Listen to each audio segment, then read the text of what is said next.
Hey folks, tonight we're diving into the busy yet occasionally ridiculous life of old Stone Age humans. So, what did cave people actually do all day? Turns out it wasn't just stone hammering and fire fiddling. Before you get comfy, hit like and subscribe, but only if you genuinely dig my weird little history tales. Oh, and drop a comment telling me where and when you're watching. It's always fun knowing people are tuning in from all corners of the globe. Now, lights out. You might want to turn on a fan for some white noise as we start tonight's journey. A typical cave person's day kicked off at dawn or earlier if the wind howled or someone next to you was hacking up a lung. They slept on animal skins or right on hard ground, sometimes with a sprinkle of dry grass or leaves for a pillow. Always close to the fire, not for romance, but to stay warm and keep bugs and wild critters at bay. Sleep far from the group, only if you want to wake up missing a leg. Most folks crashed in small groups family, extended clan, or local gang. Privacy? Forget about it. Everyone hears everything. First thing after waking up, check the fire. If it's out, you gotta start rubbing sticks till sparks fly. This takes patience, it's skill, and a lot of finger blisters. If it's cold, which it usually is, everyone's grumpy until the fire's roaring again. Next up, check your gear spear, knife, scrapers, whatever helps with hunting or self-defense. Those tools were precious. Losing them meant no food, no protection, no skin processing. Some folks were handier than others. So borrowing gear was normal, though you better be ready to trade something back. Kids' total chaos machines. They'd run around, scavenge, or hunt for games, usually both.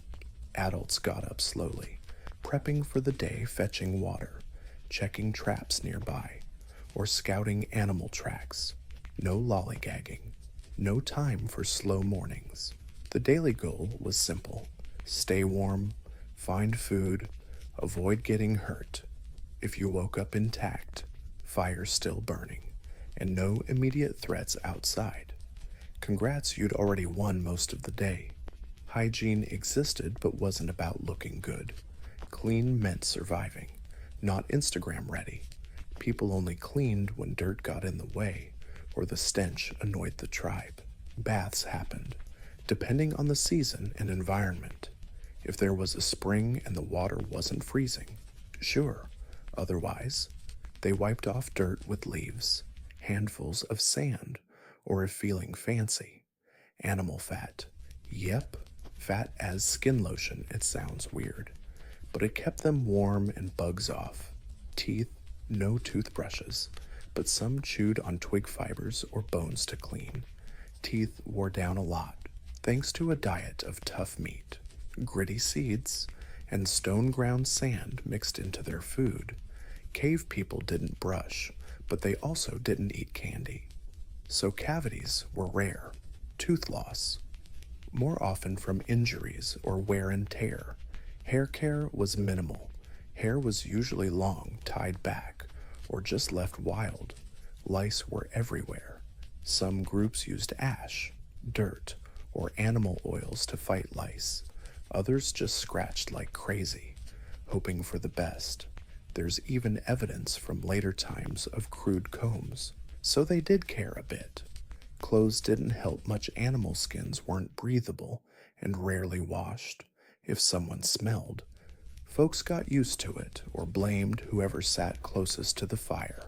Feet mostly barefoot or wrapped in leather moccasins. As you'd imagine, prehistoric cave odor was distinctive. The surprising part, despite no soap or showers. These folks adapted pretty well. Their immune systems were tough, and their communities were savvy enough to dodge major epidemics. The smell was manageable, so no one really cared unless you got super extreme and rolled in a corpse, which some actually did to camouflage themselves. Breakfast, no set time. Eat whenever there's food, whatever's on hand, usually leftovers from yesterday. Woke up with some dried meat hanging by the fire, congrats. You hit the prehistoric lottery, but most mornings weren't that lucky if the night hunt failed or the food ran out, and some raccoon like critter stole your grub. Breakfast meant foraging. This could mean digging up roots, scouting nearby berry bushes, or eyeballing what edible plants hadn't been devoured by wild animals or kids. Seasonal menu spring brought greens, summer fruit, and winter, well, just hunger. Protein was more unpredictable. Sometimes they caught birds, rabbits, or bugs, eaten raw or roasted. Bugs were a reliable protein source, though nobody was thrilled about it. If they found a termite mound or a handful of larvae, it could become breakfast. Not exactly delicious, but at least they didn't bite back. Sometimes food was shared, especially within families, but it was a resource, not a social courtesy. Whoever brought breakfast usually had generosity, power, or both. Water was crucial too. Springs, streams, and rivers were ideal. Otherwise, they drank stagnant water. Boiling water wasn't common, so most drank it raw, with a side of bacteria. Your stomach either won or cursed you bitterly. Occasionally leftovers from a big hunt, smoked meat, marrow from broken bones, or tough dried hides needing a lot of chewing. These were prized items. People stored them carefully wrapped tight or well hidden, though nothing stopped a playful kid with a stick. So every morning was a gamble. Maybe you'd find some berries and a half-roasted squirrel, or maybe nothing. Either way, no one skipped breakfast just for fun. After breakfast, or realizing there was none, the next big task of the day, tool maintenance. Tools aren't just toys, they're survival gear. No sharp edges, no chopping meat, skinning animals, or fending off threats. So, a big chunk of the day is spent hunched over some rocks, banging one against another, trying to shape something decent. Welcome to Old Stone Age tool-making, part craft, part guesswork, and all about not smashing your fingers. Favored materials, flint or volcanic rock if you're fancy, and lucky enough to live near a volcano. These stones break in a somewhat predictable way, which means you can chip off sharp edges to make cutting tools. The basic starter pack hand axes, scrapers, spear points, and those super common hafted stones. No tool was a Swiss Army knife back then. Each had its own job, some for chopping meat, others for woodworking, and a few mysterious ones we still aren't sure about, but probably involved smashing stuff. Most folks made their own tools, but some were just better at it. If someone in the group crafted perfectly balanced spear points, they were basically royalty and got all the requests. Sharpening tools, that was a full-time gig. Dull blades were trash and worse, dangerous. You could hurt yourself or waste time. Stones were sharpened, chipped, tested daily. And yes, sometimes that meant spending 2 hours on something that snapped after 2 minutes. No whining, just start over. Toolkits were usually passed down, traded, or outright stolen. Losing your gear wasn't just embarrassing, it was a big deal, because the moment you're toolless is probably when something with claws shows up. Sometimes, creativity sparked. Someone tied a stone to a stick with animal sinew and called it a hammer. Another figured out bone tools flexible, lightweight, and perfect for delicate tasks. These inventions were seeds for tech revolutions later on. Even if the original idea was just to slice faster, once tools were ready and breakfast or the lack thereof was dealt with, it was time to prep for the main event hunting. Old Stone Age hunting wasn't a solo hobby, it was a group effort, usually involving every healthy member of the group, plus that one guy yelling random helpful stuff like, "Turn left, that's not a deer." Big game was jackpot mammoths, bison, wild horses, anything big enough to feed the whole crew for a week was worth the risk. But it was dangerous. Mammoths don't stand still for you to stab them. They're fast, heavy, and have zero patience for hairless folks waving sticks. Hunting plans needed real coordination. Scouts went ahead to find herds. Others prepared traps, pitfalls camouflaged with branches, natural bottlenecks near rivers, or steep cliffs if the group felt bold and a little reckless. Then came the ambush shouting, spear throwing, and chaotic chasing, hopefully. The big prey went down ideally before anyone got hurt. For smaller game like deer, boar, or rabbits, it was simpler. Spears, clubs, and smart ambushes did the trick. Traps and snares helped too, especially for lone hunters or small groups. But even with small game, mistakes happened. One wrong step, and you're chasing a wild boar through the woods, trying to explain to the gang why you almost had it. Sometimes the hunting party returned with trophies, hauling meat, bones, and bragging rights. Other times, they came back empty-handed, sporting scratches and excuses. The wind changed was a classic excuse. Blaming the guy who sneezed during the ambush was also popular.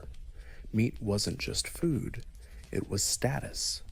The hunter who bagged the prey usually got the best cuts, more respect, and a lighter workload that night. But sharing was the norm. You needed your team, and fighting over meat by the fire just meant awkward silence. Hunting wasn't just survival, it was teamwork, risk-taking, and real-time tactics, all while trying not to get trampled. Not everyone in the old Stone Age chased mammoths. Some did a much more practical job, gathering stuff that didn't fight back. Gathering wasn't as thrilling as hunting, but it was crucial and actually way more reliable. You can't always catch a deer, but the odds of finding a berry bush are pretty good. Gatherers, usually women, elders, and kids too young to throw spears without hitting trees, often went everywhere looking for edible plants, berries, nuts, tubers, seeds, mushrooms, and anything that didn't have that regret flavor. Knowing what's safe to eat came from experience, trial, and error, and unfortunately, a few funerals, gatherers built insanely detailed mental maps of the terrain. They remembered which valleys had tubers, which trees dropped the tastiest seeds, and which plants looked edible but were actually deadly. This knowledge was passed down carefully. Mixing up safe and poisonous could turn a snack into a full-on emergency, but it wasn't always safe and slow. Sometimes gatherers had to fight off wildlife, competing with birds, squirrels, or even bears for berries was real. Accidentally stepping on a beehive while reaching for honey. Nobody ever volunteered to make that mistake twice. Gathering was multitasking too. While collecting food, people might also grab firewood, feathers, bark, or medicinal herbs. Kids tagged along, learning the ropes and occasionally sampling things they really shouldn't. You had to keep an eye on them, making sure no one got lost while arguing if that weird mushroom was suspicious. Here, this time, gathering plants was usually more reliable than hunting meat. Trees don't run away, seeds don't stab you, and if you time it right, a day's harvest could feed the whole crew for a few meals, or at least keep everyone snacking between failed hunts. Gatherers were the unsung heroes of the tribe. No fanfare, no bragging. But when the hunters came back empty-handed, Guess who saved dinner if anything made old Stone Age life less miserable? It was fire. Fire to cook, to keep warm, to scare off wild animals, and to help you find your own feet after sundown. No fire. Your survival chances drop faster than a hot potato. So every group had an unspoken rule: never let the fire die out. Someone, usually the day's whipping boy, got stuck with the fire duty. That meant watching the flames, adding wood, and often freaking out when the wind shifted or the embers looked weak. Not glamorous, but absolutely crucial. You can skip breakfast, survive a lousy hunt, but if the fire goes out, that's a full-on emergency for the whole tribe. Starting a fire from scratch, not a walk in the park. You had to rub sticks together or spin a wooden drill on dry wood, cold hands or damp materials. Good luck, you might as well sit there all day begging for a spark. That's why many groups kept a fire burning non-stop, even on the move. Sometimes someone carried a glowing ember wrapped in moss or bark to keep it alive on the go. That one person had one job, and the pressure, oh, it was very real. Gathering fuel was part of the gig. Dry wood, dead dung, anything that could burn without exploding scored points. Kids often pitched in, though they sometimes brought back stuff that looked fire-friendly, but wasn't like soggy logs or half-buried mushrooms. Firekeeping was social, too. Fire was the camp's centerpiece. Everyone sat around it, told stories, shared food, and argued about whose turn it was to watch the fire. The fire pit was basically a prehistoric living room, except if someone nodded off on duty. The whole gang could freeze to death. No one got praised for keeping the fire, but if it went out, no excuses, just angry glares, and the classic line, "Guess who's fire duty tonight?" contrary to popular belief. Not every caveman lived in caves. Caves were great if you found one natural shelter, windproof, with walls already built, but they weren't always available, especially if another tribe or wild beasts already claimed them. So, like persistent folks everywhere, ancient humans built their own shelters, sort of. Old Stone Age construction wasn't about looking pretty. No blueprints, no architects, and definitely no HOA rules. The main goal was simple: keep rain and wind out, and keep the people in. If you lived somewhere without a usable cave, you had to build a tent or hut from wood, bones, mud, grass, or whatever junk you could scavenge. Frames made from branches or mammoth bones tied with sinew or vines, covered with animal hides, bark, or packed earth. The result, a rickety hut that leaked less than standing outside. Building was a team effort. One held the wood, another tied ropes, and some poor soul pretended to know what was going on. If it collapsed halfway through, no one was shocked. You just picked it up and tried again, this time with more sticks. Weather was always a drama. Rain turned the ground into mud soup. Wind could rip off your hide covering like nature's way of redecorating. Snow would squash the hut flat, if not reinforced. That's why some groups built seasonal huts, light ones for summer, easy to ditch, heavy ones for winter, built to survive months of freezing misery. Staying warm was a luxury if you were lucky. Animal hides covered walls and floors. If you didn't have those, you just wore layers and complained a lot. Fire was in the center, often with a hole in the roof for smoke to escape, though that same hole also let in the cold. There was no fancy furniture, just rocks to sit on, flat spots to lie down, and maybe a pile of hides for sleeping. Luxury was just a warm, draft-free corner and a roof that didn't drip. Still, despite limited materials, Prehistoric folks managed to build shelters that worked. Not pretty, but you stayed alive mostly dry and sometimes even upright. Being a parent in the Stone Age came with zero manuals, no podcasts, and definitely no baby strollers. When a kid was born, you instantly had to keep a noisy, fragile little human alive in a world full of cliffs, predators, and sharp rocks, and you had to do it without dropping the spear or going crazy. Childbirth was a community event, painful, messy, and risky if you survived. Congrats. Now comes the next challenge, keeping that kid warm, fed, and away from poking the fire out of sheer curiosity. And kids did that all the time. No diapers, so babies were wrapped in animal skins or plant fibers. And of course, they got filthy.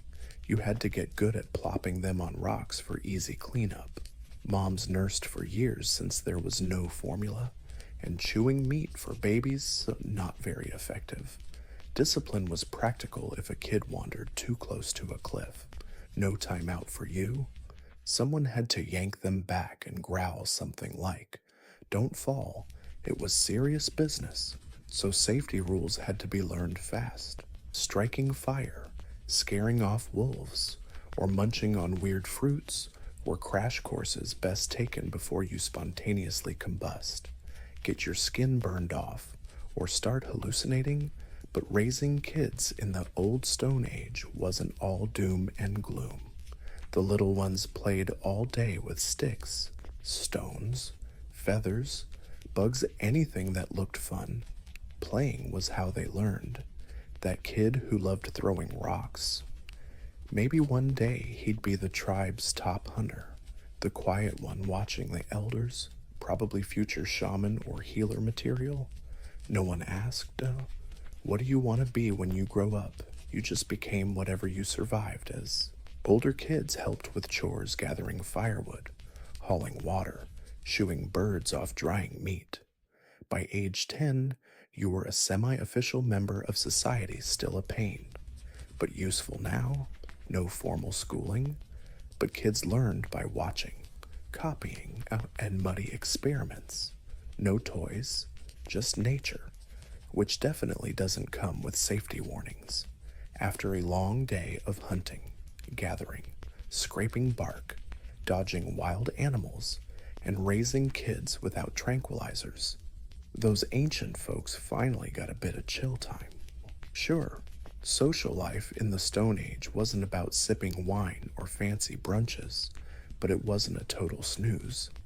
The social hotspot was the campfire, when the sun dipped and all you hoped was not to trip over a sleeping dog.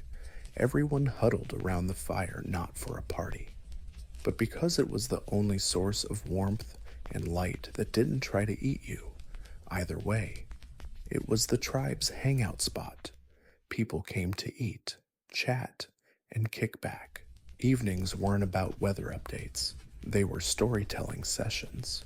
Folks shared the day's events, exaggerated hunting tales, spun ghost stories, talked about ancestors, or that one time someone fell into the river chasing a fish. Storytelling wasn't just entertainment. It was how knowledge got passed down, what to eat, what to avoid, where the good hunting spots were all wrapped up in dramatic sighs and hand gestures. Music and dancing showed up too, though not exactly in sync. Some banged two stones for rhythm, others hummed or sang. 3 kids spun around wildly with no one stopping them. Instruments. Anything that made a decent noise, hollow bones, stretched animal skins, drums, and whatever else sounded okay. Bragging was a social must. Whoever bagged the big prey told the story over and over. Whoever made sharp tools bragged subtly while pretending not to care. Social status wasn't about money. It was skills. Who could hunt? Who led the group? Who kept the fire burning without singeing their eyebrows? And who knew how to flirt? Believe it or not, yep, flirting existed. Choices were slim. So affection was low-key sharing food, sitting closer, or not laughing when someone mistook a pile of poop for a rare root. Relationships grew slowly, usually based on silent agreements like, hey, you didn't throw rocks at me today, that's a good sign. Flirting back then was subtle, practical, and came with more growls than love poems. But hey, early humans managed. They figured out how to build relationships without scented candles or perfume. First step in flirting was just being near each other. You lived in a small group of 20 to 40 people, meaning your dating pool was whoever wasn't already marked or related to you. Not ideal. But Tinder wasn't a thing unless staring each other down while chewing roasted squirrel counts. Flirting was gentle and, by today's standards, kinda awkward. Sharing food was a big deal. If someone gave you the best piece of meat or a handful of berries they didn't have to share, it meant they liked you. Helping someone skin an animal or carry water was also a green light. Love back then was about effort, not sweet talk. Looks mattered, but only up to a point. You weren't judged on fashion. Everyone wore animal skins and dirt anyway. Survival skills mattered most. Good hunters or food finders stood a better chance than the dudes sitting by the fire carving weird statues. Relationships were usually long-term, but not always forever. People stuck together to cooperate, raise kids, share food, and survive brutal winters. If things didn't work out, they parted ways peacefully, no paperwork, just less teamwork and awkward silences at dinner. Sex was probably more flexible than we think. Some anthropologists say prehistoric folks were less possessive than later farming societies. Group needs, survival, and constant moving set the rules more than jealousy. And of course, there were no love songs, just quiet companionship, a shared blanket, and the unspoken agreement that neither wanted to be dinner alone. Not romantic, but it worked.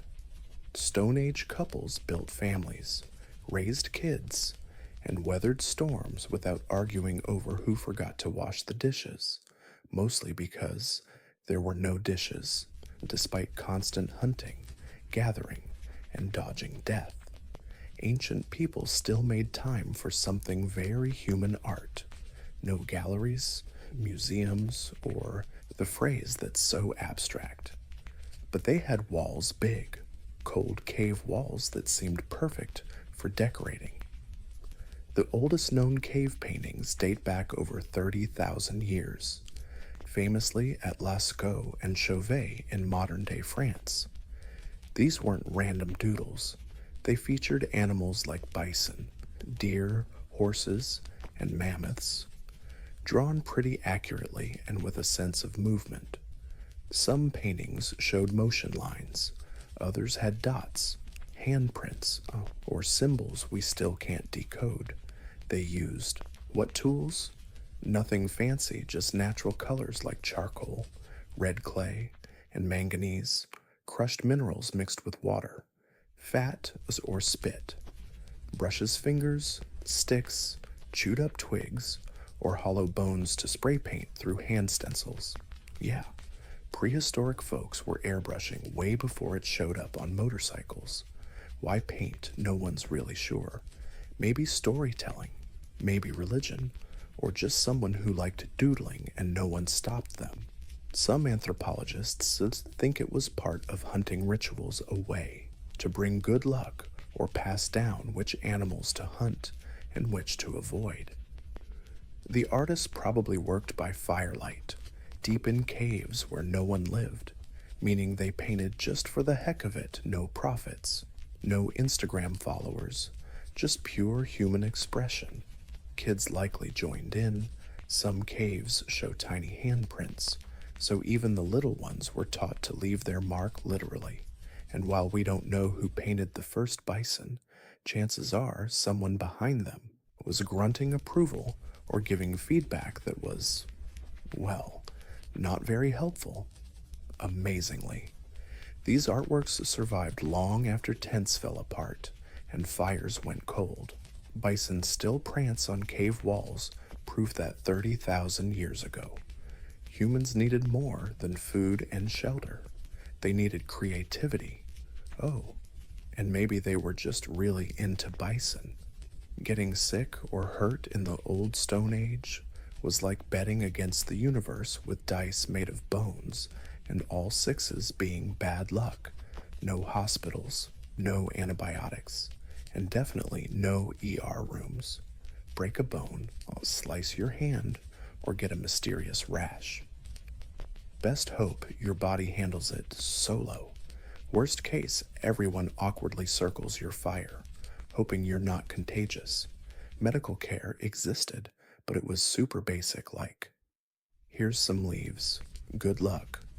Prehistoric folks probably knew a few painkillers or anti-inflammatories from plants. Chewed bark, crushed roots, or herbs might have been their version of medicine. Willow bark, for example, contains salicylic acid, the main ingredient in aspirin. So somewhere in the old Stone Age, some genius figured out pain relief by nibbling on trees. For wounds, the usual treatment was washing with water or antibacterial plants if they knew any, then wrapping in animal skin or moss, and watching closely. The real enemy was infection, not the cut itself. No sterile bandages back then. If the wound got red, hot, and smelly, brace yourself for bad news. Broken bones sometimes healed, sometimes didn't. Archaeological evidence shows prehistoric skeletons with healed breaks, meaning people cared and had to rest. But some just dragged themselves around, limping and miserable because they had no other choice. Toothaches, huge problem. Teeth wore down from chewing tough meat and gritty plants. Cavities were rare, but gum infections and jaw abscesses were real. Solution: pull the tooth with rocks, no anesthesia included. Shamans or healers were probably the first doctors, half medicine, half magic, half brave souls willing to poke pus. They used rituals, chants, and stuff that now sounds like mild hallucinations. Science? Not exactly. Effective sometimes. Basically, medicine back then was a mix of trial and error, survival instinct, and luck. You got rest, care, and occasionally a lucky break. If not, someone else's butt got your spot by the fire, at night in the Stone Age. No horse-drawn carriages, no wheels, no paved roads, and don't expect a ride. Want to go anywhere? Walk it is. That's it. Moving around was a fitness test, whether you were packing up camp to follow migrating animals or dodging neighbors stealing your firewood. It always meant walking on your own 2 feet. Moving was crucial. Stone Age groups were nomads, following seasons, food sources, or just trying to escape the stale smells of the last camp. No rental agreements here. When resources ran dry or mammoths moved on, so did they. Trips could be short, like a day's walk to a hunting ground nearby, or much longer. They could last tens of miles over days or even weeks, with everything carried on their backs: tools, animal skins, fire starters, leftover food, and kids packed and lugged along. No suitcases, just leather bags or woven reed baskets. And don't forget the weather. Traveling meant enduring rain, wind, snow. Sometimes you had to convince a tired 5-year-old that yes, they really had to keep walking uphill, no less. Navigation wasn't map-based. They used memory, landmarks, constellations, animal tracks, and stories passed down through generations. That mountain that looks like a sleeping bear, or the weird-smelling bend in the river. Those were their only traffic signs. Group travel had to be organized. Scouts might go ahead to scout dangers. The group moved carefully, usually single file. If someone got hurt, the whole group slowed down. Bad weather meant finding shelter fast. Speed mattered, but sticking together mattered more. Getting lost in prehistoric forests, yeah, not a survival plan. Yet, they still managed to trek crazy long distances. Fossils and tools tell us that old Stone Age folks wandered across continents on foot. No GPS, no water bottles, no Spotify, just survival, sore feet, and an unstoppable urge to see what was over the next hill. After a day of hunting, gathering, walking, babysitting, fixing gear, and basically trying not to die. Prehistoric humans wrapped up their day in the only logical place around the fire. The sun dipped fast, and with no electric lights or lanterns, darkness came crashing and no negotiations allowed. That's when the gang got ready for the night's grand finale, chilling out while keeping the survival game strong. Dinner, if you were lucky, meant roasted meat, boiled roots, or whatever scraps were left from earlier. Food was shared. Everyone sat in a loose circle, squatting or cross-legged, eating with hands, bones, or the occasional sharp stick. No fancy table manners, but some unspoken rules, like don't snatch the last bite unless you speared it first. After eating, the talk started. Not just survival plans or food talk stories, legends, memories, and cautionary tales about the guy who once hugged a porcupine. Storytelling was the old Stone Age Netflix buffering free. These tales passed down knowledge, entertained the kids, and definitely boosted everyone's hunting bragging rights by at least 30%. Sometimes there was singing, simple chants, or call and response shouting matches. A bone could be a flute, a hollow stick a drum. Music didn't have to be perfect, but it sure had to happen. It just helped take the edge off the cold a little longer. By this time, most folks were wiped out. A long day didn't leave much energy for deep philosophical debates. Kids crashed first, curled up next to their parents or in piles of animal skins. Adults hung around longer, staring into the fire like it held all the answers, or just zoning out. Same deal before bed. There was always a fire watch, silent heroes of the tribe. If the fire dwindled, they tossed on more wood. If the wind shifted, they adjusted the barriers. And if someone forgot to check, well, they were the first to hear about it the next morning. Fast forward to December 1938. Two German scientists, Otto Hahn and Fritz Strassmann, fired neutrons into uranium and got a head-scratching result. They didn't just change the element, they split it. Nuclear fission was born. News of the experiment spread through the physics world like lightning. And while the consequences were still just theories, one thing was clear immediately: if you could control and harness fission, it could unleash an explosion of unimaginable power, and that freaked out scientists everywhere, especially in the US, because Nazi Germany, home to some of the planet's top physicists, had just taken the first step toward doomsday weaponry. Leo Szilard, a Hungarian Jewish physicist who fled Europe, instantly grasped how serious this was.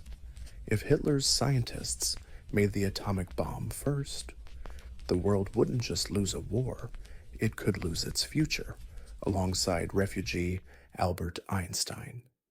Szilard drafted a letter to President Franklin D. Roosevelt, warning that Germany might be cooking up just that. Einstein signed it. The letter went out in October 1939, less than 2 months after World War II kicked off. Roosevelt didn't jump into action right away, but didn't ignore it either. He set up an advisory committee on uranium. Funding trickled in slowly at first. America just wasn't ready to see nuclear physics as a war weapon. But that was about to change. By 1941, the Brits confirmed a bomb was possible. Japan attacked Pearl Harbor. America entered the war, and from a vague worry, everything turned into a frantic, life or death race. Enter General Leslie Groves, a no-nonsense general fresh off building the Pentagon. He was put in charge of the newly formed Manhattan Engineering District in 1942. The official mission: make the atomic bomb before Nazi Germany, but in reality, this was the most secretive, expensive, and complicated science project ever attempted. Groves hired a flashy young theoretical physicist to lead the science side, Robert Oppenheimer, a genius, controversial, idealistic guy who could calculate particle probabilities and recite Sanskrit poetry at the same time. Together, they kicked off the project later known as the Manhattan Project, a $2 billion gamble that forever changed the nature of war and the fate of the world. The Manhattan Project wasn't just a lab experiment, it was a whole secret civilization to pull off the impossible. The U.S. and government built a covert empire sprawling across the country, shrouded in mystery outside the project. Nobody knew the real purpose, and many inside didn't fully get it either. The heart of this secret world was three main sites. First up, Los Alamos, New Mexico, a dry, remote outcrop chosen for its total isolation.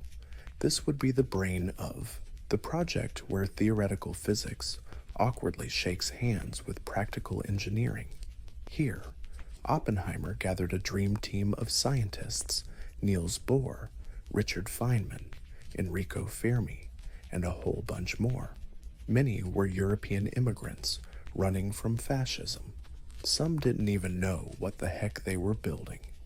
Next stop, Oak Ridge, Tennessee, a factory stretching longer than a few football fields, built from scratch, mission-enriched uranium, one of the two key elements for the atomic bomb. Problem is, uranium-235 is crazily rare, less than 1% of natural uranium. So engineers tried everything: gas diffusion, electromagnetic separation, even calutrons. Thousands of workers, mostly women, ran machines they barely understood, clueless that they were fueling a bomb. Then there's Hanford's, Washington, making plutonium. This was bomb path number 2. Plutonium doesn't just pop up naturally in usable amounts, but in giant nuclear reactors hidden in the middle of nowhere. Uranium gets blasted to create it. Then the plutonium had to be extracted, purified, and shipped to Los Alamos for weapon assembly. These reactors ran 24/7, churning out new elements and fresh nightmares: radiation leaks, pollution, and the dawn of the nuclear age. The environmental price tag, yeah. It all started here. Over 130,000 people worked on the Manhattan Project. That's more than the population of some states back then. They built secret towns with houses, schools, stores, and security fences. Mail was censored, calls monitored, and employees only told what they absolutely needed to know. Even Vice President Harry Truman had no clue what the project was until he became president. This wasn't just a science gig, it was industry, military, bureaucracy, and very human. People fell in love, had kids, got hurt, got bored, and died, all for an invention they couldn't even name. The project became a secret America, inching day by day toward creating the deadliest weapon in history. Robert Oppenheimer wasn't your average military contractor. He wasn't even your average scientist. Smart, unpredictable, aristocratic, and deeply philosophical. Oppenheimer spoke 6 languages, quoted the Bhagavad Gita, and chain-smoked like his life depended on it. He had a sharp tongue, fragile health, and a weird knack for solving theoretical puzzles that stumped everyone else. To many, he seemed more poet than physicist, but when the pressure hit, he was the glue holding Los Alamos together, appointed scientific director by General Groves. Oppenheimer quickly proved he was more than just a scholar. He had an instinct for people and politics. He inspired loyalty and managed egos no small feat when dealing with the planet's brightest minds, each with Nobel-level brains and egos to match. But he had a dark side. His past connections to Communist Party members, including his brother and his lover John Tatlock, made military intelligence nervous. Groves shrugged off the warnings and stuck with Oppenheimer, even as his files grew thicker. Still, Oppenheimer's ability to turn theoretical physics into a working machine made him irreplaceable at Los Alamos. He led with a mix of charm and obsession, often sleeping just a few hours a night. He darted between chalkboards and meetings, scribbling formulas, debating designs, and chain-smoking till dawn. He was the center of everything atomic configuration. Bomb casing design, neutron reflectors, even seating charts for meetings. But he also worried about the fallout. Oppenheimer believed beating fascism with the bomb was morally necessary. But as the war in Europe neared its end and Germany's nuclear program collapsed, he got uneasy. The bomb was no longer just a defensive weapon. It was turning into a political tool. This paradox haunted him. He'd assembled the era's greatest minds to unleash unprecedented destruction. Each success brought them closer not to victory, but a point of no return. Privately conflicted, publicly focused, Oppenheimer pushed his team to finalize the bomb's design. A chilling truth emerged. They weren't just changing warfare, they were altering humanity's relationship with power forever. By late 1944, theory gave way to blueprints. Blueprints turned into parts. Parts became prototypes. The Manhattan Project was no longer an experiment. It was an apocalypse assembly line. But building an atomic bomb wasn't like assembling tanks or planes. This was uncharted territory, and nothing was easy.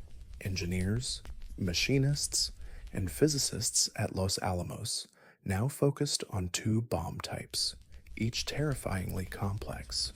The first was the uranium bomb, nicknamed Little Boy. It used a gun mechanism shooting one uranium-235 chunk into another at high speed to trigger a chain reaction. A simple idea, terrifying reality. Enriched uranium came from Oak Ridge, Tennessee, in insanely tiny amounts, each gram a miracle. They needed over 60 kilograms. Every calculation had to absolutely perfect. No dress rehearsals here. Little Boy was going straight to the battlefield. The second type, Fat Man, used plutonium, but plutonium was a tougher beast. Gun-type designs just didn't cut it. It would blow itself up too early, never reaching full power. So they had to invent a whole new trick, implosion compression. That means super precise explosive lenses squish the plutonium core into a critical mass in a few microseconds, like trying to crush a steel ball evenly from all sides with explosives without cracking the shell. And to make things worse, plutonium is toxic, unstable, and brand spanking new. Scientists worked under insane secrecy and pressure. Accidents were basically routine. In 1945, physicist Harry Daghlian accidentally dropped a tungsten brick onto a plutonium core, triggering a critical reaction. He absorbed a fatal dose of radiation and died weeks later. That demon core, as they called it, also killed another scientist, Louis Slotin, months after, in a nearly identical accident. Every step forward came with a price: physical, mental, and moral. Meanwhile, time was running out. Germany had surrendered. Japan was still fighting. Uncharted territory, and nothing came easy. The engineers, machinists, and physicists at Los Alamos were now focused on two bombs, each with its own terrifying complexity. The first was the uranium bomb, nicknamed Little Boy. It worked on a gun-type principle, shooting one chunk of uranium-235 into another at high speed to start a chain reaction. Simple in theory, terrifying in practice. The uranium was enriched at Oak Ridge, Tennessee, in tiny amounts, painstakingly extracted gram by gram. They needed over 60 kilos. Every calculation had to be absolutely perfect. No testing allowed. Little Boy was going straight to the battlefield. The second bomb, Fat Man, used plutonium, but plutonium was a tricky customer. The gun design was a no-go. It would detonate prematurely, fizzling out before hitting max power. So they had to invent a completely different method: implosion compression. That means explosive lenses, timed to a hair trigger, would compress the plutonium core into critical mass in a flash, like trying to squeeze a steel ball evenly from all sides with explosives without cracking the shell. And, even worse, plutonium was toxic, unstable, and brand new. Scientists worked in absolute secrecy under crushing pressure. Accidents as were par for the course. In 1945, physicist Harry Daghlian accidentally dropped a tungsten brick onto a plutonium core, triggering a critical reaction. He absorbed a lethal dose of radiation and died weeks later. That demon core also killed another scientist, Louis Slotin, months after in an eerily similar accident. Every step forward cost something: body, mind, and soul. Meanwhile, time was running out. Germany had surrendered. Japan was still fighting, and Washington wanted results. The scientists at Los Alamos knew what they were doing, but had no clue where this thing would go or who it might kill. Inside the lab, the final pieces were being assembled: metal casings, precision detonators, the nuclear core, each a scientific marvel. Together, they formed humanity's deadliest invention. The only thing left, testing it, not on paper, not in simulations, but for real, in the desert, in the flesh, on July 16th, 1945, at exactly 5:29 a.m., the New Mexico desert became the birthplace of the nuclear age. The test was codenamed Trinity, and it was the first ever nuclear device explosion in human history. The bomb they tested was an implosion type using plutonium, the same style as Fat Man. It had never been tested before, unlike Little Boy, which scientists were pretty sure would work based on simple physics. Fat Man's complex implosion mechanism was unpredictable. It could fail, fizzle, or obliterate everything nearby. The tension was off the charts. Oppenheimer, Groves, and hundreds of scientists gathered at observation points miles away from the blast. Many wore welding goggles. Some slathered sunscreen on their faces, hoping to shield themselves from the mysterious light about to be born. Some even bet on whether the explosion would ignite the atmosphere. Sounds crazy now, but back then, they really didn't know. At the exact moment of detonation, the desert exploded in a light brighter than the sun. The shockwave knocked people off their feet. Heat radiated over 10 miles away. The mushroom cloud soared 40,000 feet into the sky. The earth seemed to hold its breath. Some witnesses described it like being there when the world was born. Others said it felt like the gates of hell opening. Oppenheimer didn't cheer. He whispered a line from the Bhagavad Gita, "Now I am become death, the destroyer of worlds." The test was a success, a horrifying, undeniable success. It confirmed the Useno now had a weapon that could erase a city in seconds. But it also marked the start of deep ethical reflection. Photos were taken, measurements recorded, sand turned to glass, now called trinitite, formed right at the blast site. But what lingered most wasn't the science, it was the silence, the shock, and the haunting realization that humanity had crossed a point of no return. News of the test was kept top secret. President Truman, attending the Potsdam Conference in Germany, was informed via a coded message, "The baby is born." The war in the Pacific was still raging. Japan hadn't surrendered yet, and now the U.S.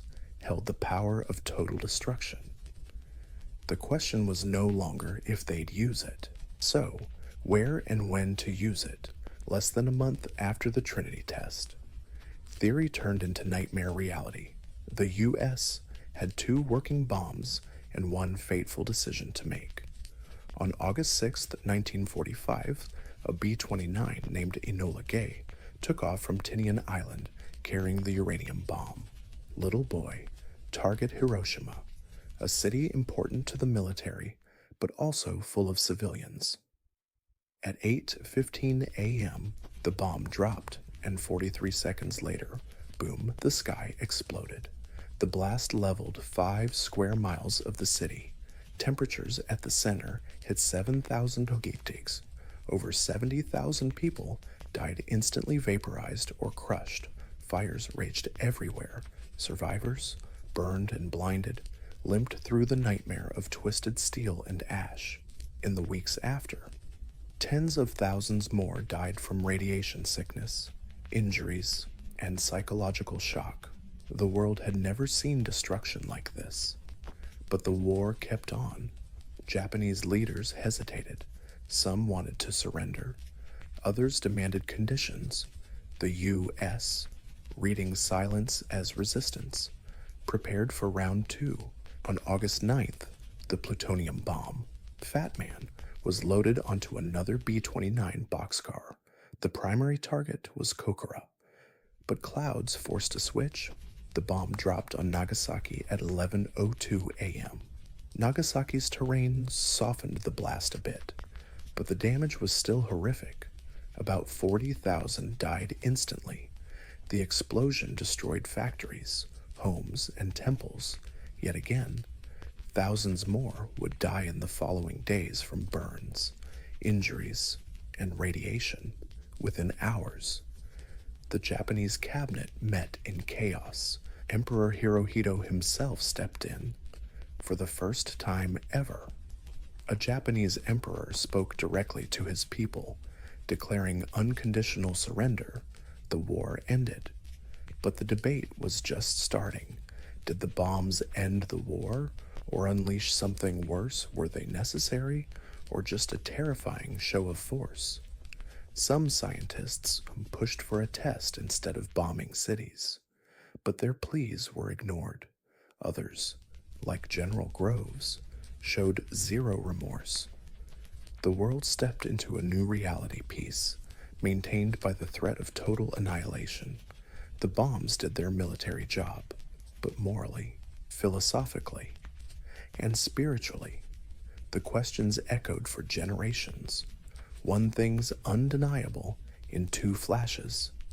The 20th century split in half. There's the world before the bomb, and everything after. Just as the mushroom cloud settled, the world, especially those involved, started wrestling with what had just happened at Los Alamos. The celebration was cautious, yeah. The bomb worked, yeah. The war was over, but the scale of destruction stunned even the creators. Photos of charred bodies and flattened cities made it back to the labs. Survivor stories trickled in. The scientists who poured their brains into building this weapon now stared into an ethical abyss. Many felt they'd unleashed something bigger than they imagined, especially Oppenheimer, who was shattered. Once the charismatic heart of the Manhattan Project, he became haunted. In a meeting with President Truman right after the war, he reportedly said, "Mr. President, I feel I have blood on my hands." Truman, according to staff, was disgusted. He later called Oppenheimer a crybaby scientist. But the ethical crisis wasn't just one man's problem. Scientists like Leo Szilard and James Frank launched petitions demanding transparency and international control of nuclear weapons. They warned secrecy and unchecked arsenals would spark an arms race. Their reports were ignored. Instead, the U.S. tightened control over nuclear research. The Atomic Energy Commission was born. The Cold War quietly kicked off, and the Soviets, already tipped off about the Manhattan Project, thanks to heavy espionage, rushed to build their own bomb. Meanwhile, many Manhattan Project workers, especially at Oak Ridge and Hanford, started realizing, maybe for the first time in their lives, what the heck they'd gotten involved in. Some were proud, others horrified. The public was split too. American newspapers cheered the war's end, but slowly, images of Hiroshima and Nagasaki crept in. Questions popped up. Could Japan have been forced to surrender without bombs? Were both really necessary? Was this justice or revenge? And then there was the whole radiation reality. Survivors of the blasts, called hibakusha, suffered burns, cancers, miscarriages, and a lifelong stigma. Studies on radioactive fallout began. The long-term damage wasn't just physical, it affected generations' DNA damage, birth defects, psychological trauma. The war ended, but the aftermath was just beginning. The Manhattan Project hit its goal, but left a legacy of sorrow, secrets, and ethical confusion that shaped the nuclear age. Science had leapfrogged boundaries, but humanity was still catching up. While the bomb was secretly built in deserts and hidden labs, it wasn't nearly as secret as the U.S. government hoped, even as America celebrated its new atomic status. Security holes started to show, and Soviet spies slipped in. The Manhattan Project's secrets were nearly stolen from the get-go, thanks to a Soviet spy network. They knew about the bomb long before it dropped. Key scientists, including Klaus Fuchs, a theoretical physicist at Los Alamos, quietly passed weapon design data straight to Moscow. Fuchs's info was so accurate that Soviet engineers later admitted they used it as a blueprint when building their own bombs. He wasn't the only one. Julius and Ethel Rosenberg, two average American civilians with communist ties, were accused of passing atomic secrets to the Soviets. Their 1953 trial and execution shocked the nation and became one of the biggest controversies of the Cold War. Were they victims or traitors? Still up for debate, but the message was clear: the nuclear genie was out of the bottle and no longer belonged to just one country.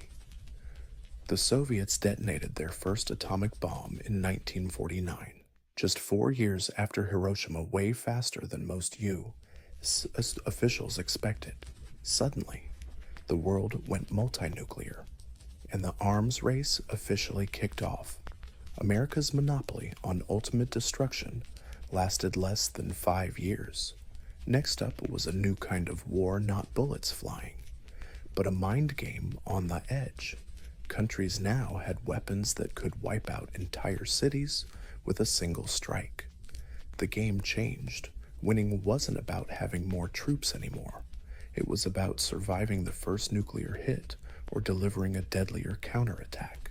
In the U.S., paranoia skyrocketed. Pledges of allegiance, background checks, HUAC hearings, and the Red Scare frenzy. Scientists once hailed as national heroes suddenly found themselves under suspicion, blacklisted, and grilled. Oppenheimer, the bomb's father, lost his security clearance in a humiliating hearing, showing just how deep politics had shifted. The bomb helped win one war, but also sparked another, a colder, more psychological, wildly dangerous one, from Los Alamos labs to Siberian gulag camps. A new era began where silence, suspicion, and surveillance ruled, and the threats of total annihilation lurked around every corner. The Manhattan Project ended in 1946, but its impact didn't. It changed science, military strategy, politics, and ethics forever. In a way, it's the birth of the modern age. On one hand, it was an unprecedented scientific feat. It proved theoretical physics could steer global events, and pure research could morph into raw power.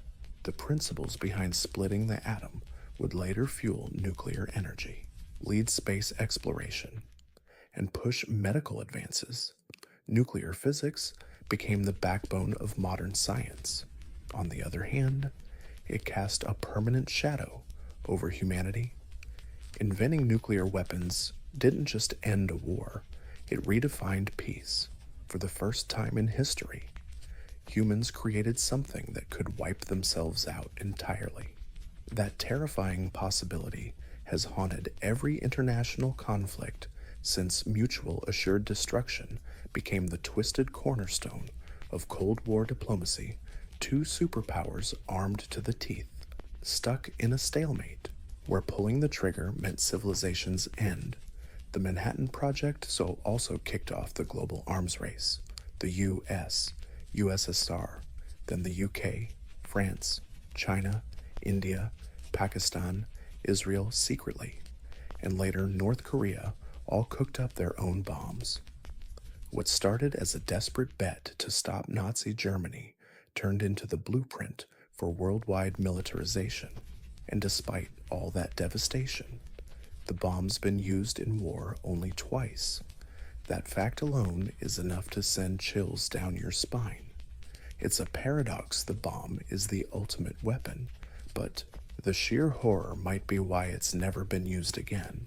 Culturally, the Manhattan Project left scars on film, literature, and philosophy.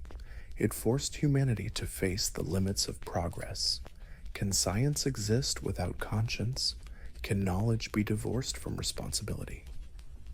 Figures like Oppenheimer embody that paradox, not heroes or villains, just humans stuck between brilliance and guilt, ambition and regret. In 1965, he reflected in some crude way, and without any swear words, jokes, or exaggerations. Physicists have come to know guilt. Today, the legacy of the Manhattan Project lives on in arsenals, non-proliferation treaties, deterrence atmospheres, and the suffocating peace born from nuclear fear. The bomb ended one world war, but kicked off another, a fragile, permanent era where the fate of the world might be sealed by a single button press. In ancient Mesopotamia, what you wore wasn't just about covering up. It was a way to signal who you were, your class, job, gender, and even your closeness to the gods, all reflected through clothing. Fashion here was a complex language everyone had to follow, from priests to slaves. The earliest civilizations of Sumer, Akkad, Babylon, and Assyria developed distinct clothing hierarchies. Men wore everything from simple wool or linen skirts to long cloaks embroidered with fancy fringes. These cloaks were power symbols. The more layers, the more folds, and the fancier the embroidery. The higher your status, kings and nobles usually preferred. Wearing cloaks dyed with pricey dyes, deep reds, purples, indigos extracted from rare minerals and plants. These colors weren't just pretty, they cost a fortune to make, so rocking them basically screamed, Look at me. I'm rich and powerful. Women's outfits were no less symbolic. Upper-class ladies wore intricately woven dresses wrapped across the body, often showing off one shoulder. Fringe trims along the dress edges were a stylish must-have. Jewelry absolutely mandatory: gold necklaces, lapis lazuli earrings, agate beads not just for glam, but to flaunt divine favor or noble bloodlines. Bracelets, anklets, and hair accessories showed off spiritual beliefs and marital status. Hairstyles were another power move. Mesopotamian men took pride in their beards, curling, oiling, and even sculpting them into fancy patterns.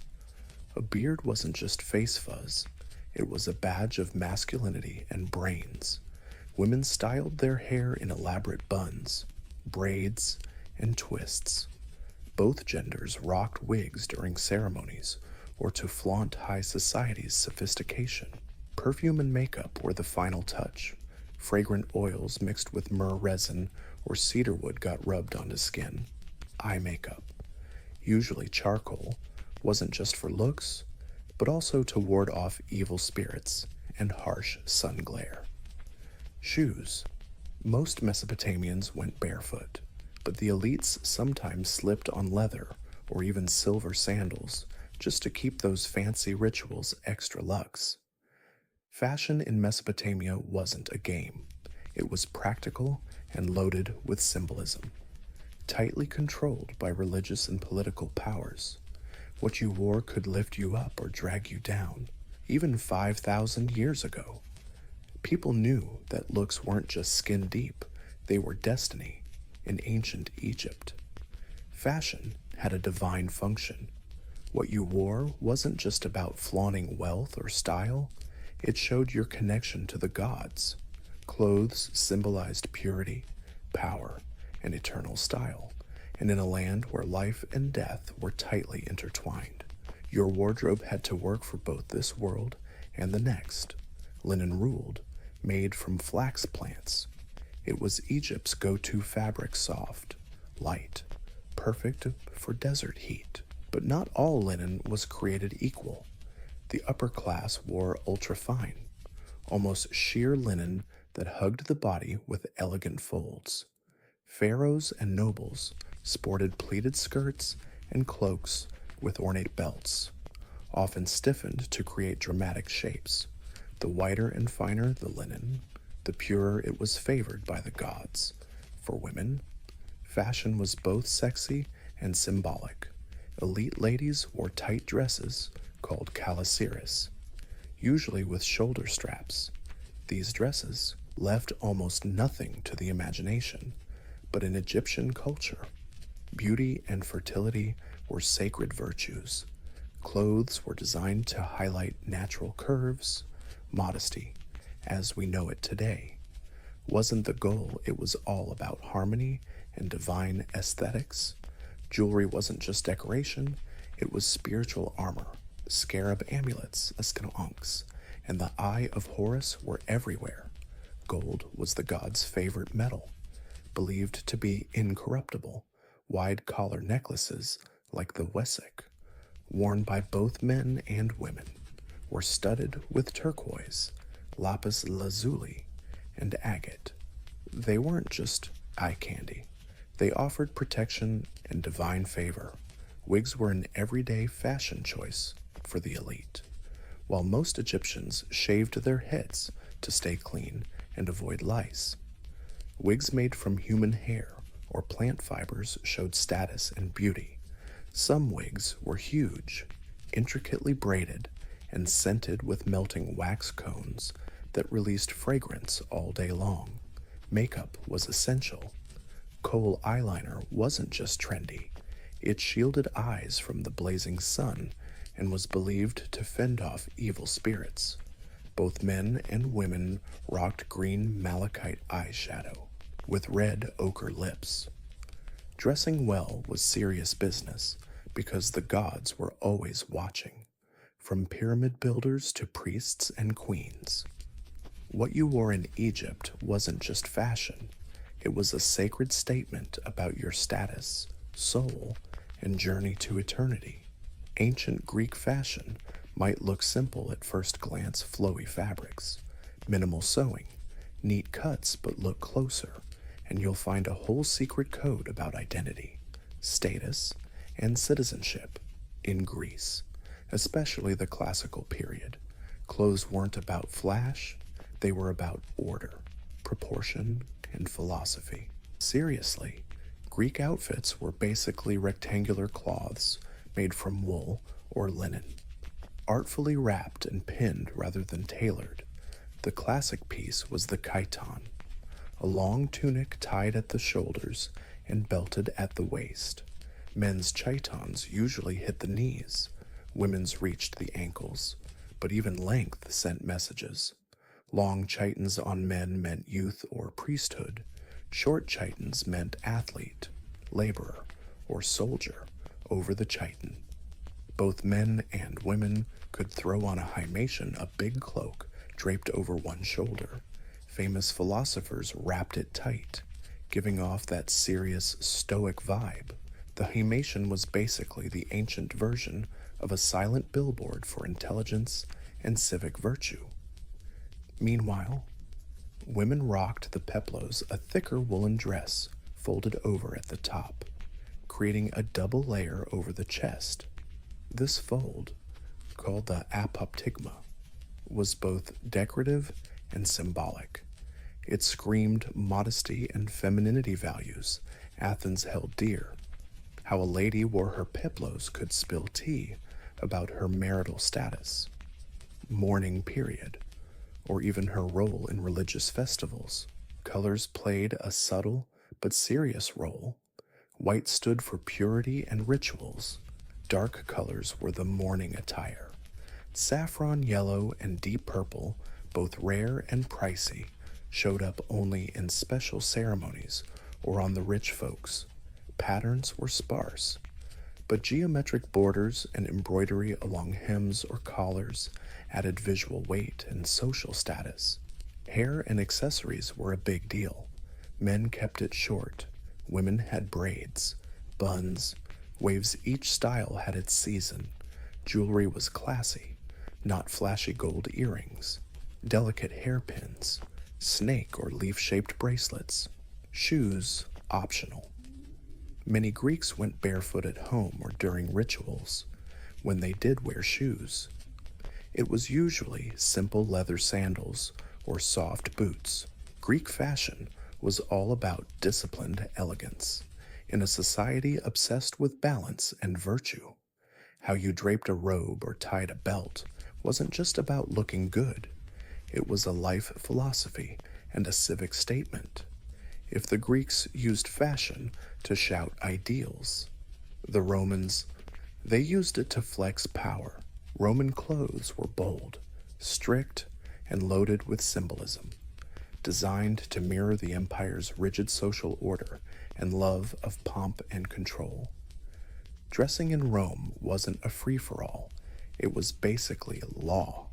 The most famous Roman garment, the toga, and it was anything but comfy, reserved for male Roman citizens, especially the elite. The toga was a giant semicircle of wool wrapped in a complicated way. Wearing it right required practice or a personal slave. The toga's color, size, and trim shouted your social rank instantly.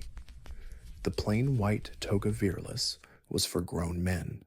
The toga praetexta, with a purple border, was for magistrates and noble boys. The fully purple, gold-embroidered toga picta was reserved for generals during victory parades and later emperors. Mess up your toga and you risked public humiliation, or worse.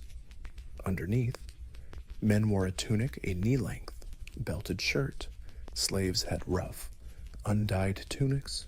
Freedmen got striped ones to mark their new status. But with limits, senators sported a broad purple stripe called the latus clavus down the front. Roman fashion wasn't personal expression. It was a social GPS. Roman women wore the stola, a flowing long dress, often paired with the palla, a shawl that could cover the head in public. Ladies of honor wore special stolas as badges of chastity and virtue. Prostitutes were banned from wearing them, a literal fashion line between respect and disgrace. Jewelry was everywhere, especially on women: rings, necklaces, fibulae, fancy pins, hair combs, earrings, not just decoration, but currency, status symbols, and political gifts. Wealthy ladies had elaborate hairstyles, piled high with curls, braids, and pins, a look demanding mirrors and a small army of servants. Footwear ranged from simple sandals to dyed leather boots in red, blue, or black. Senators had their own kicks, the calceus, shiny black leather tied around the ankles. In Rome, clothing was law, art, and propaganda all rolled into one. Dressing right wasn't just about style, it was about showing your Roman values: discipline, hierarchy, conquest, and civic pride.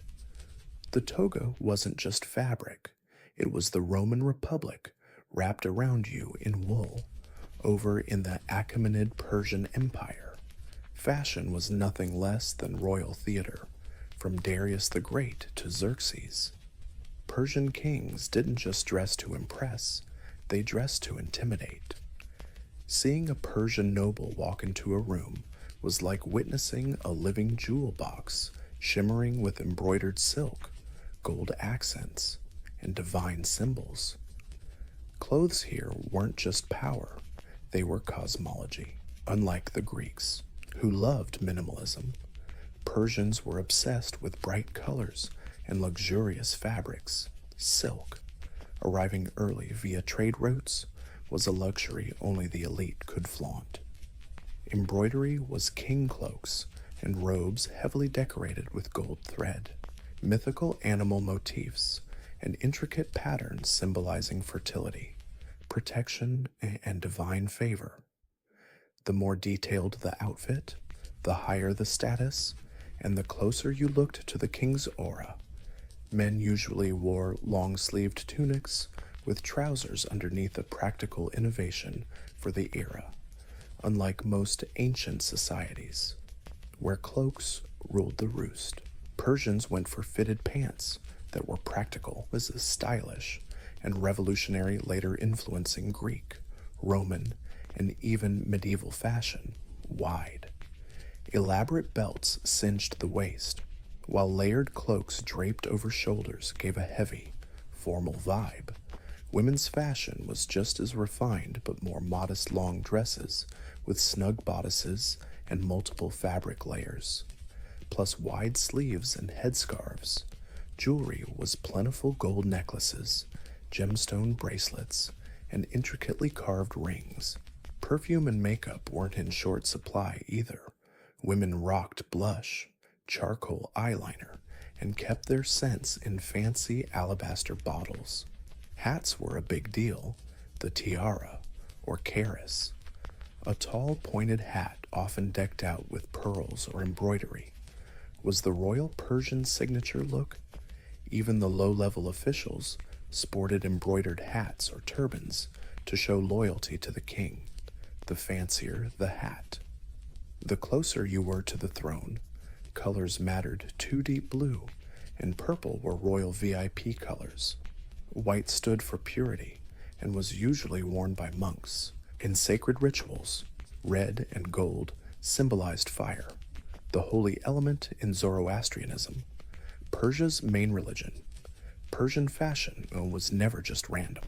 Every fold of fabric, every jewel, every embroidered unicorn or lion sent a clear message: the universe is orderly, the king is divine, and you staring at the clothes better know your place in all of this. In ancient India, fashion was literally a cosmic art form tied to religion, climate, and universal balance. Fabric, colors, and draping weren't just for looking good, they were sacred. Ancient Indian fashion was all about unstitched cloth instead of sewing. Clothes were wrapped, folded and draped in regionally and socially symbolic ways.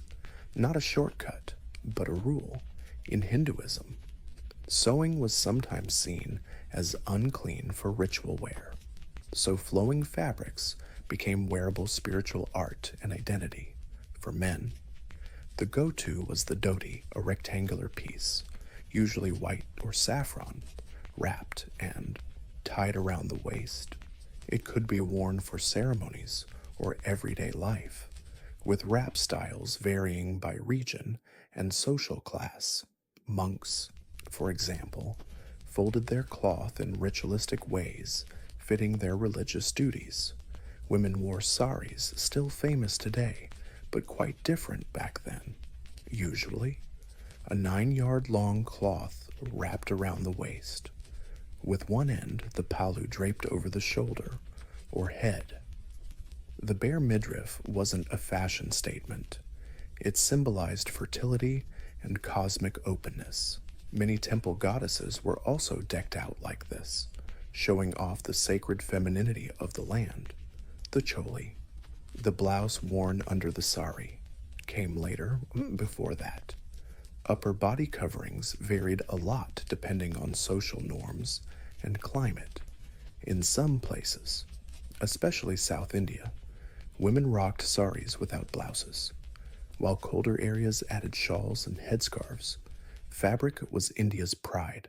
Cotton was first grown here, and Indian weavers mastered printing, dyeing, and spinning like pros. Bengal's muslin was so fine people called it woven air. Silk was the royal and sacred fabric, especially in Buddhist and Jain traditions. Jewelry was worn by all classes: necklaces, bracelets, anklets, nose rings, each piece packed with astrological, spiritual, or marital meaning. Kids wore charms to ward off evil in ancient India. Fashion wasn't a fad, it was a philosophy, soft, unstitched, full of meaning, and always in tune with the divine. And meanwhile, in ancient China, fashion wasn't just decoration, it was an ethical system, cosmology, and living court protocol. Order mattered, whether in the Shang, Zhou, or Han dynasties. What you wore screamed your social role, cosmic harmony, and relationship with the emperor. The iconic outfit of early China was the hanfu, a long robe with wide sleeves, a crossed collar, and a belt at the waist. Not just a style, but a walking, talking Confucian manifesto: modesty, order, and respect for hierarchy sewn into every fold. Both men and women wore hanfu, but details, colors, fabrics, trims, and length shifted depending on rank, age, and occasion. Colors were strictly regulated under the Zhou dynasty. Color rules followed the 5 elements theory: yellow for earth and the center, red for fire and south, blue and green for wood and east, white for metal and west, black for water and north. Yellow was super sacred, reserved only for the emperor. Anyone else wearing it, yeah, that's a throne challenge waiting to happen. Layering clothes was a big deal. Nobles and scholars often piled on robes, not just for warmth or style, but as a sign of refinement. The more layers, the higher your status.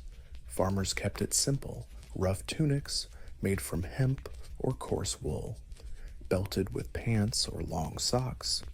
Silk was a luxury for the elite until production expanded centuries later.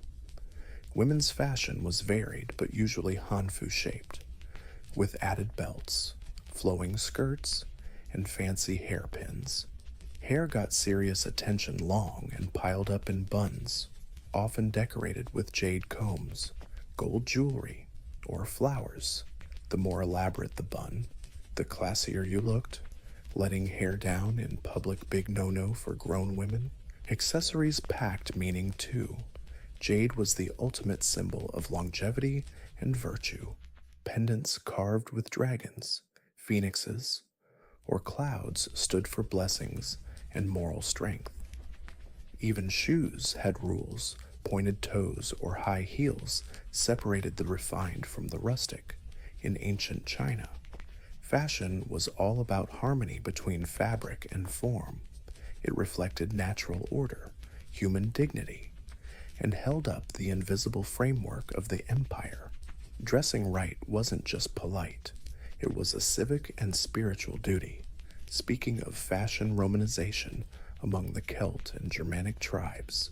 So, yeah, totally wild, pretty unrealistic, and borderline savage. But for the folks rocking this gear, clothes weren't just about covering up, they shouted personality loud and clear. Tribal outfits showed off warrior culture, family ties, spiritual beliefs, and some serious pride, while Mediterranean fashion was all about order and rank. These so-called barbarians were more into individuality and showing off, starting with the Celts, spreading across Gaul, the British Isles, and parts of Central Europe. Both men and women rocked brightly dyed wool clothes, usually colored with natural dyes from plants and minerals. Patterns were a big deal. Plaids and stripes weren't just decoration, they were tribal badges. Every region and clan had its own style. Long before Scotland's tartan system was a thing, men wore belted long-sleeved tunics with pants called bracae, way different from the togas of Rome or Greece. These pants kept you warm, stretched with you, and were perfect for horseback riding and fighting. Warriors often went shirtless into battle, showing off tattoos or blue-woad paint, both to freak out enemies and for some sacred ritual vibes. Celtic women wore skirts or layered dresses with cloaks fastened by fancy pins called fibulae. They went heavy on jewelry too, chunky torque necklaces, bracelets, and twisted earrings, and amber beads. Not just bling, these showed wealth, status in the tribe, and sometimes doubled as magical talismans. Hair was a statement too. Both men and women braided or wrapped their hair, sometimes bleaching it with lime for that extra wow factor. Men loved their long, thick beards, especially warriors and chiefs. Meanwhile, Germanic tribes from Goths to Saxons had a similar dress code.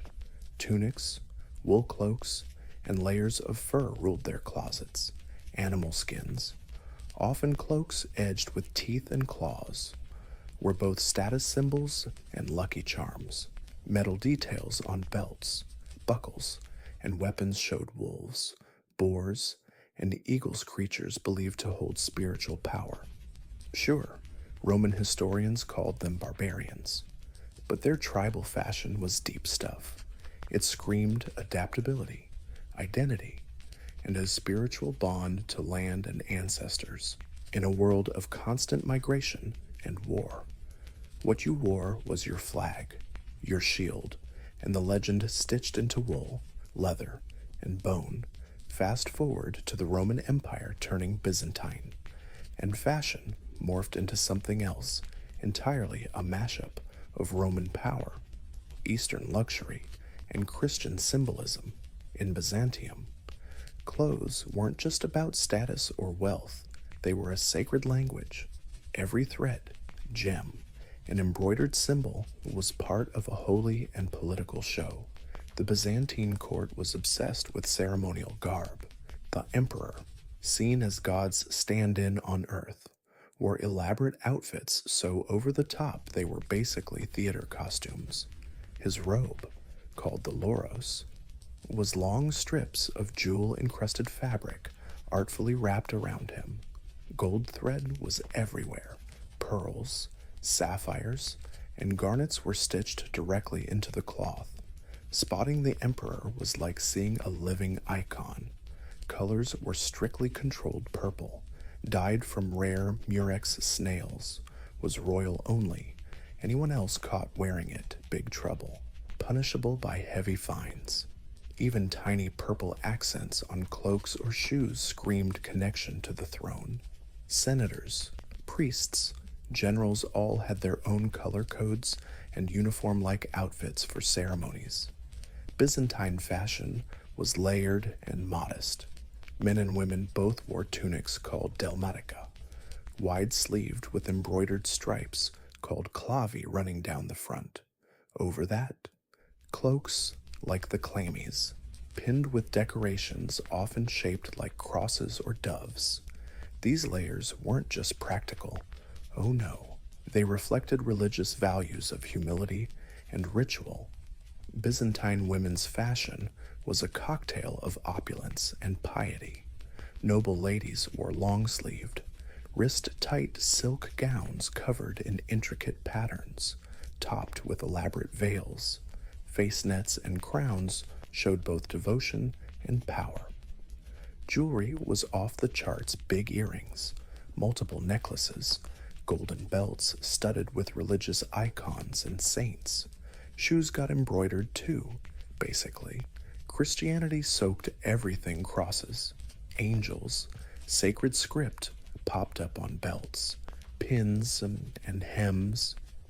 Churches were decked with mosaics of saints and kings in glorious robes fashion, immortalized in art. Even outside the palace, clothes screamed social rank. Merchants, scholars, clergy, servants all had clear dress codes. You weren't just dressing for the weather, you were dressing for your role in God's grand order. In Byzantium, fashion wasn't a choice, it was destiny, sanctified by scripture and woven in silk. Your outfit wasn't just clothes, it was your gospel before glasses existed. Bad eyesight was a death sentence with serious consequences. Nearsighted reading or fine handiwork was nearly impossible. Far-sighted sewing, carving, or copying books became daily torture. Yet for most of human history, there was no fix, just silent suffering. Ancient civilizations noticed vision problems, but had zero cures. The earliest records on eyesight issues come from ancient Egypt. Medical papyri from 1500 BCE describe symptoms like age-related farsightedness, presbyopia, but treatments were mostly spells or herbal remedies.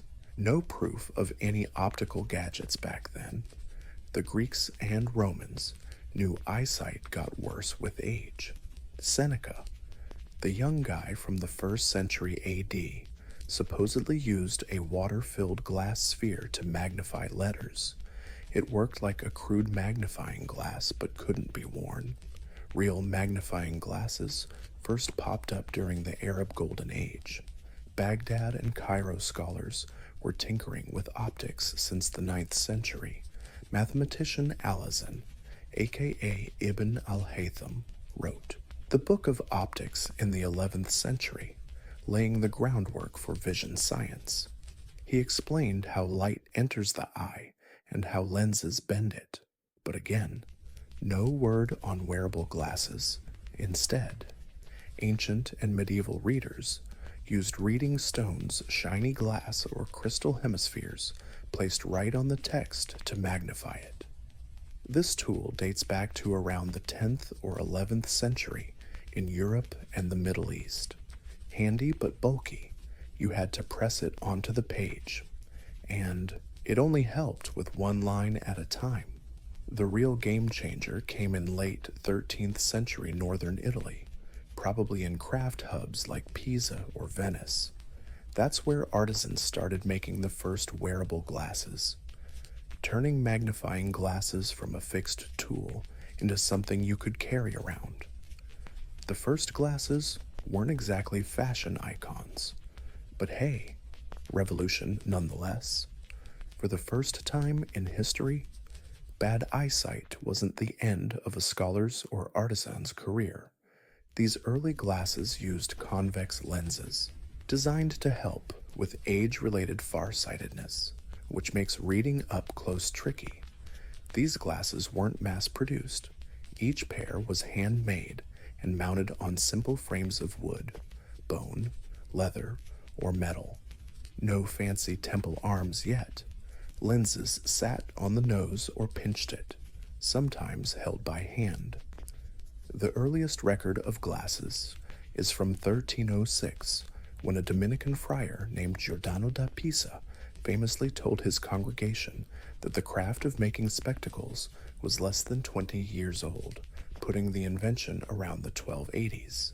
Venetian glassmakers, masters of fine crystal, played a key role. They worked on Murano, the island famous for glassmaking, producing clearer, more uniform lenses. Soon, glasses became the quiet heroes for monks, scribes, and aging scholars. The first glasses weren't customized, no eye exams yet. Buyers just tested lenses to see which helped most. The concept of nearsightedness, or myopia, was still fuzzy. They didn't quite get it yet. So it took a few more centuries before glasses for distance vision appeared, but the cultural impact huge.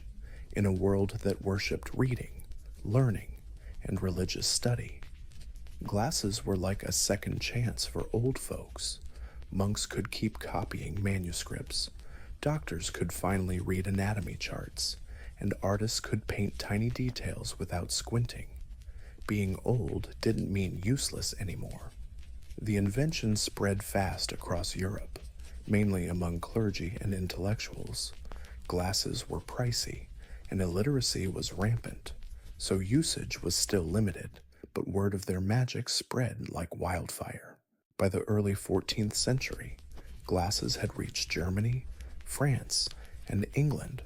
A simple tool, 2 lenses in a frame, revolutionized human productivity. Suddenly, losing eyesight wasn't a death sentence, it was a fixable problem. Through the 14th and 15th centuries, glasses weren't just for monasteries anymore. They landed in the hands of Europe's growing middle class. The invention coincided with rising literacy, commerce, and urban life, and glasses gradually shifted from a niche scholarly gadget to everyday gear, affordable, portable, and increasingly useful. Towns and guilds grew. More people learned to read, merchants, craftsmen, clerks, all needing good eyes to read contracts, ledgers, and inventories. Age-related farsightedness, the most common vision problem glasses fixed, no longer scared off seasoned pros. In a world obsessed with writing and math, glasses became silent allies of economic growth. By the 15th century, glasses were sold by street vendors, apothecaries, and even peddlers on the street. These were simple models, convex lenses mounted on wire or horn frames, held by pinching the nose or tying a string around the head. Not exactly comfy, but workable for many. For the first time in decades, their world came into focus. In 1450, Johannes Gutenberg's printing press flipped the script. Suddenly, books could be printed in hundreds, then thousands of copies. As printed materials flooded Europe, demand for glasses skyrocketed, literacy rates climbed, and so did the need to fix eyesight. Glasses stopped being just scholarly tools. They became gadgets of the new information age. Lens making began to professionalize in Nuremberg, Germany. Glassmakers formed one of the earliest guilds. By the late 15th century, Venice and Florence became lens-making hubs, blending clear glass tech with fine frame craftsmanship.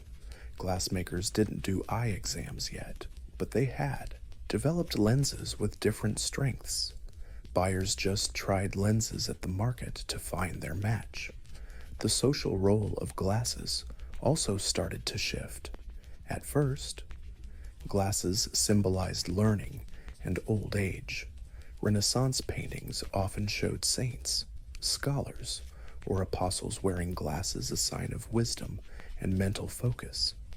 But as the middle class took to glasses, they became badges of literacy, professionalism, and sharp business sense. Glasses stopped being weird, antique curiosities. They were fast becoming the cool new essential, necessary, common, and essential. The 17th century flipped the script on how people understood eyesight. It wasn't just about seeing clearly anymore, it was about physics. Welcome to the era of Galileo, Kepler, and Newton, the guys who didn't just stare at stars but cracked the science behind light and lenses.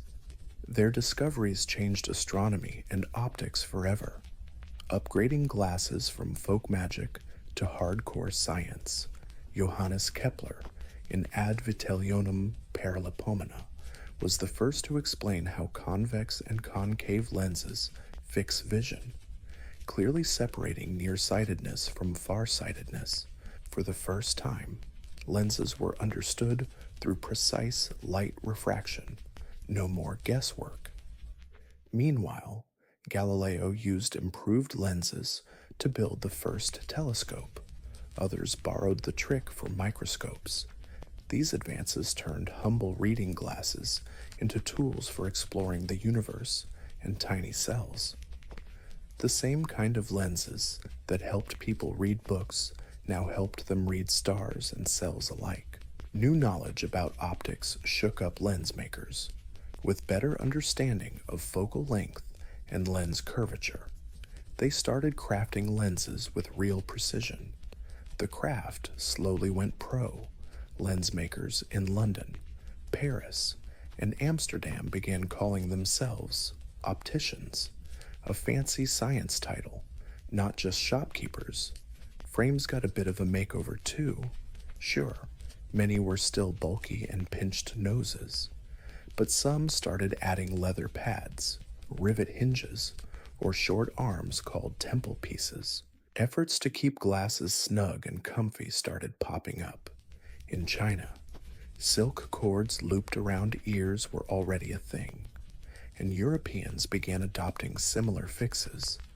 Another big leap, concave lenses for nearsighted folks, became more common. Before, glasses mostly helped farsighted people, but as understanding of vision problems grew, so did fixed options. For the first time, a young nearsighted guy could wear glasses to see far. Expanding glasses used beyond just old scholars and academics. By the late 1600s, eyewear entered a new era. Glasses weren't just for seeing clearly anymore. They became symbols of the Enlightenment rooted in physics, driven by curiosity, and born from growing literacy. Glasses stood at the crossroads of utility and discovery.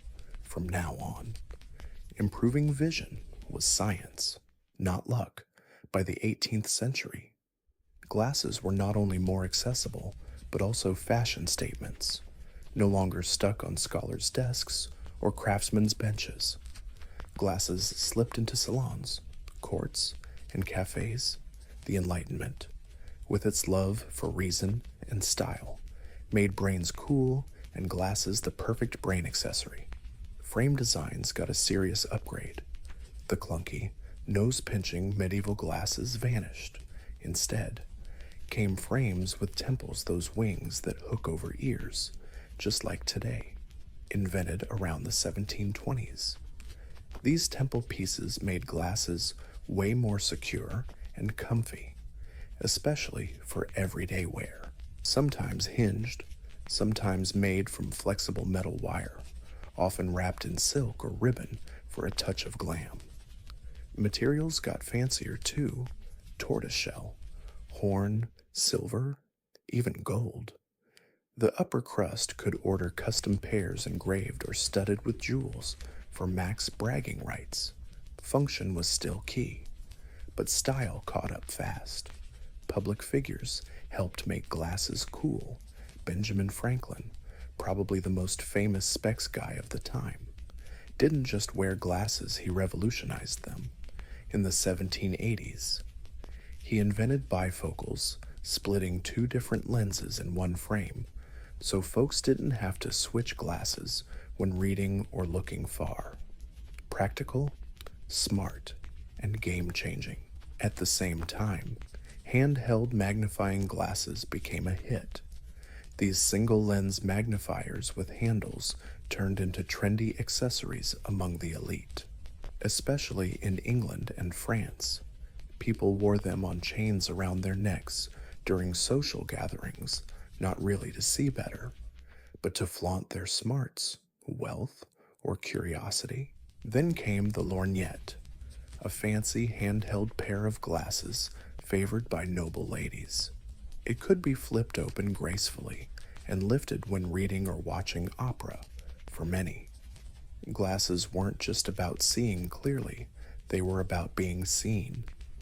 18th century glasses became symbols of sophistication, intellect, and even flirtation, no longer the quiet sign of old age or sickness. Glasses stepped into the fashion spotlight now. They framed not just eyes, but the ego. The 19th century brought glasses to the masses. Alongside the Industrial Revolution's steam engines and factories came a total makeover in how glasses were made, sold, and worn. What was once a handcrafted luxury for a few became mass-produced essentials for many before industrialization. Glasses were handmade one pair at a time, but new machines churned out lenses and frames uniformly and in bulk. Cutting glass, shaping metal, and polishing lenses got faster and more exact. This meant more people could afford glasses and finally see clearly. By the mid-1800s, eyeglasses were popping up in grocery stores and even mail-order catalogs. No need to see an eye doctor anymore. People just tried on whatever lenses were lying around and picked the one that worked best. Not exactly personalized eye care, but hey, progress? Frame styles got cooler too. Steel, nickel, and celluloid and early plastic started replacing pricey horn and tortoise shell. The Parnet style, nose clip without temple arms, was all the rage among intellectuals and dapper gentlemen. Meanwhile, round wire-rim glasses, later made famous by Gandhi and John Lennon, became a staple for professionals and students for the first time. Kids' glasses soon hit the market. As public education spread and literacy rates climbed, the need to fix kids' vision soared. Teachers and parents finally realized kids struggling to read the board weren't just lazy, they might actually be nearsighted. Medical know-how about eyes improved too. Ophthalmology became a legit field, and eye exams got standardized. In 1862, German eye doc Hermann Snellen invented the Snellen chart, that wall poster with shrinking letters, revolutionizing vision testing. At the same time, glasses went mainstream. Before, people hid their specs out of shame, but in the 19th century, rocking glasses became a badge of seriousness, brains, and rising middle-class style. Glasses were both useful and professional. By the early 20th century, the world was clearer than ever. Glasses were everywhere in classrooms, factories, courtrooms, and newspapers. Vision got industrialized, and for the first time in history, eyesight became a mass-market commodity. In the 20th century, glasses weren't just vision tools, they were a cultural force.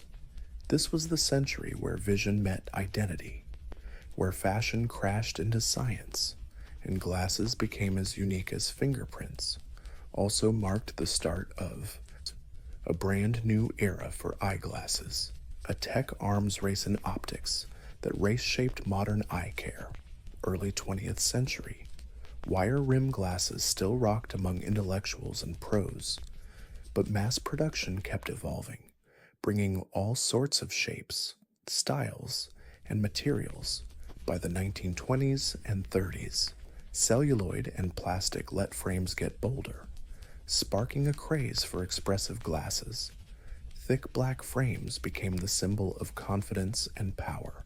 Glasses stopped being something to hide. Now they were something to flaunt.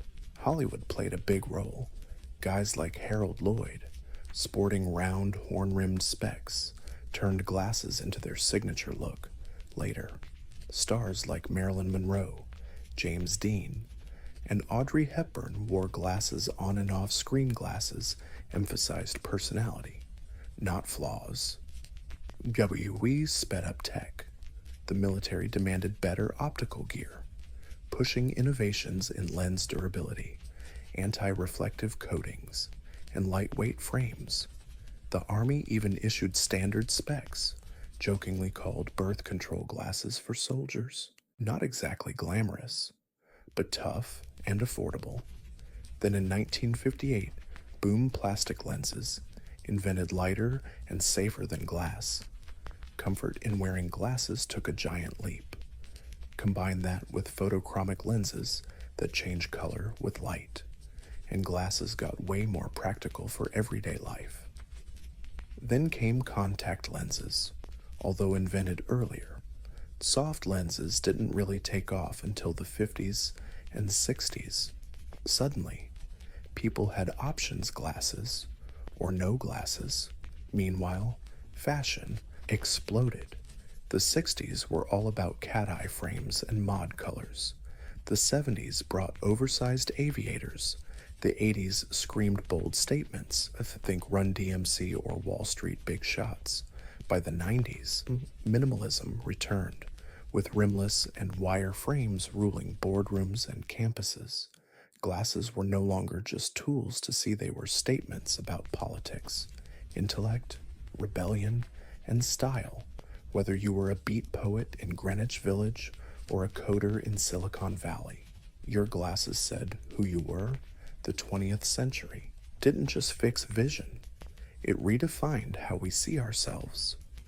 The 21st century pushed glasses into a new frontier, the digital world. Screens became our constant companions on desks, in pockets, on wrists. Our eyes started paying the price. So glasses had to evolve again, from medical marvels to must-have fashion, then to high-tech gadgets. Today's glasses are smarter, lighter, and way more personalized than ever.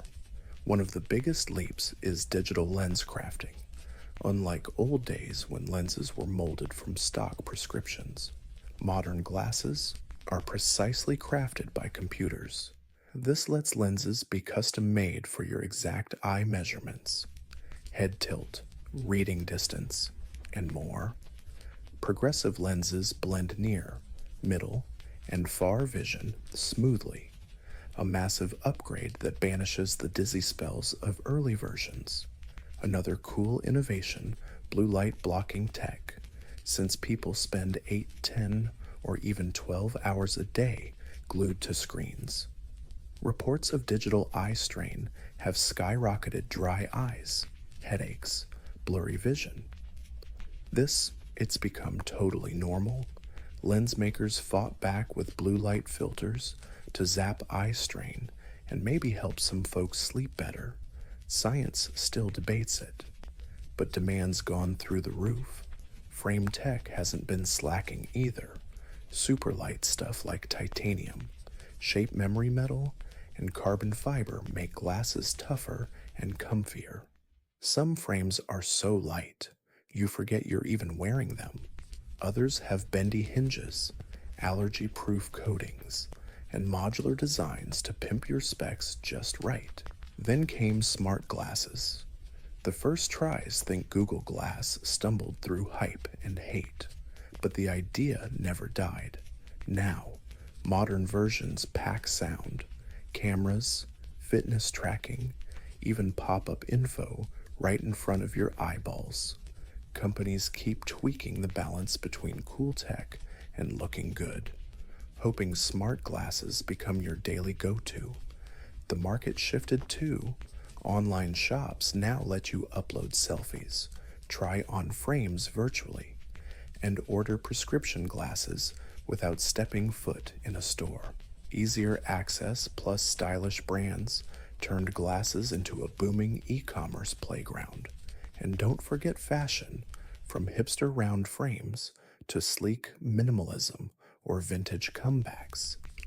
Glasses have become the ultimate personality statement in this digital age.